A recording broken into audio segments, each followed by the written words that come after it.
আসসালামু আলাইকুম। আরেকটি নতুন ভিডিওতে সবাইকে স্বাগতম। আজকে আমরা এই ভিডিওতে অত্যন্ত চমৎকার একটি বিষয় নিয়ে আলোচনা করব যে আমরা সকলেই স্বরবর্ণ এবং ব্যঞ্জনবর্ণ জানি, কিন্তু যে অনেকেই জানি না আমরা যে হ্রস্ব ই বা দীর্ঘ ইর বা হ্রস্ব ও দীর্ঘর উপরে এই যে ইয়াটা চিহ্নটা দেওয়া হয়, এটার নাম কি? তোমরা কি জানো? এইটার নাম হচ্ছে চৈতন। এটার নাম কি? এটার নাম হচ্ছে চৈতন। ওকে, এটার নাম কি?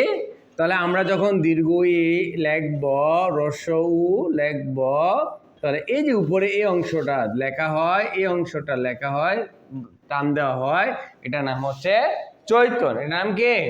চৈতন। এরপরে এই যে কয়ের এদিক দিয়ে আমরা যে একটা টান দিই, এই অংশটার নাম কি? এটার নাম হচ্ছে আকরি। এটার নাম কি?